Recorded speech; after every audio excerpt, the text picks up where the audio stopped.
बड़े भाई साहब, आपको सैंकी जी बुला रहे हैं। मुझे क्यों बुला रहा भाई? काम होगा उसे?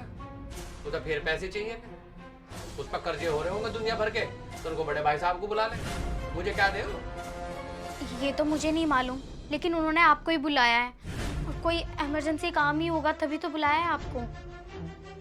तेरी शादी को भी 3-4 साल हुए और वो भाई है मेरा, मैं उसकी एक नस से वाकिफ हूँ। अभी समझ, तुमको कोई इमरजेंसी काम होगा, कोई इमरजेंसी काम नहीं होगा। अरे अभी 8 दिन पहले तो तुम हमारे से इतने लड़ रहे थे, इतने झगड़े कर रहे थे तुम हमारे से, हैं? और वो हमें क्या क्या कह रहा था उस दिन। अब क्यों बुला रहा हमें? नु कहते वो नहीं आ रहे। हाँ, अरे हमें तो मतलब ही नहीं रखना, आने के तो दूर की बात है, हमें मतलब ही नहीं रखना। हमारे से छोटा हो गया, वो हमारे साथ बदतमीजी करे, हमारा उल्टा सुद्धा बोल रहा है। कम से कम दूर रहेंगे तो सही रहेंगे बस। बड़े भाई साहब, आपकी सारी बातें ठीक हैं, लेकिन वो आपका छोटा भाई है और अपने छोटे भाई के बारे में तो आप सब जानते हो। आप उनकी तरफ से ना ही सही, लेकिन मैं आपको बुलाने आई हूँ और मैंने आपकी शान में कभी गुस्ताखी नहीं की है, तो आप मेरी तरफ से चलिए, आप मेरा मान रख लीजिए। चिराग, वो तुम्हारा छोटा भाई है, तुम्हें जाना चाहिए। पूरी दुनिया एक तरफ और भाई भाई का प्यार एक तरफ। मैं मानती हूँ तुम्हारे आपस में विचार नहीं मिलते, तुम्हारे बीच में बहुत सारे मतभेद हैं, लेकिन जब उन्होंने देवरानी जी को आपको बुलाने के लिए भेजा है तो लड़ाई झगड़े तो खत्म हो गए। झगड़े किस बात के? चिराग, आपको जाना चाहिए, कहीं ऐसा ना हो बाद में आपको पछताना पड़े। चलो ठीक है। ठीक है बड़े भाई साहब, आ जाइए।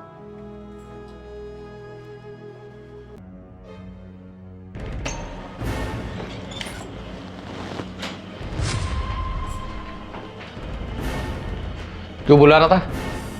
क्या कह? मैं तो कुछ नहीं कह रहा और ना ही मैंने बुलाया।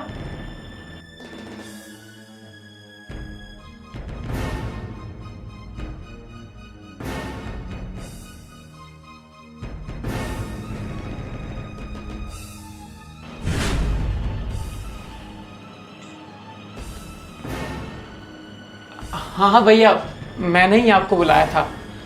माँ बाप तो हमारे हैं नहीं और बड़ा भाई बाप के समान होता है। और भैया मुझे माफ़ करना, गलती मेरी थी। जाने अनजाने में मैंने आपको बहुत बुरा भला कहा। मैंने ये नहीं देखा कि मुझसे कोई छोटा है या बड़ा।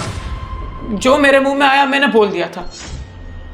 लेकिन भैया, मुझसे बहुत बड़ी गलती हुई और आज के बाद आपको कोई गलती का मौका नहीं दूंगा भैया। आज के बाद मेरी तरफ से कोई शिकायत का मौका नहीं मिलेगा भैया। आप अपने आशीर्वाद का हाथ मेरे सर से कभी मत हटाना भैया। जब से हमारी बोलचाल बंद हुई थी, जब से मुझे कुछ अच्छा नहीं लगा, सब कुछ सुना सुना हो गया था भैया। मुझे मेरी गलती का एहसास हो गया भैया। तभी तभी मैंने रश्मि को आपके पास भेजा और आपको मैंने यहाँ बुलाया। मुझे माफ कर दो भैया, मुझे माफ कर दो भैया, मुझे माफ कर दो, मुझे माफ कर दो भैया, मुझे माफ कर दो भैया। तुझे क्या लगता है तू ही मुझे प्यार करता है? तुझे अपने बालक की तरह प्यार करता हूं मैं। आगे समझ में? अगर मैं तुझसे नाराज होता तो तेरे एक बार के बुलाने पे ना आता मैं। पूरी दुनिया एक तरफ और तू एक तरफ। और तूने क्या कहा कि जिस दिन से बोलचाल खत्म हुई तुझे सोना सोना सा लग रहा था? अरे मेरी तो खुद दुनिया उजड़ गई थी। मैं रोज सिल्की से तेरे बारे में पूछता था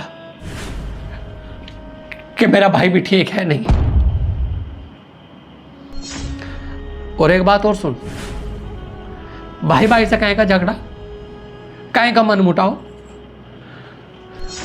जिस दिन झगड़ा हुआ तो उसी दिन शाम को आकर हमारे घर बैठ जाता, हम तुझे कुछ कहते? साला पागल।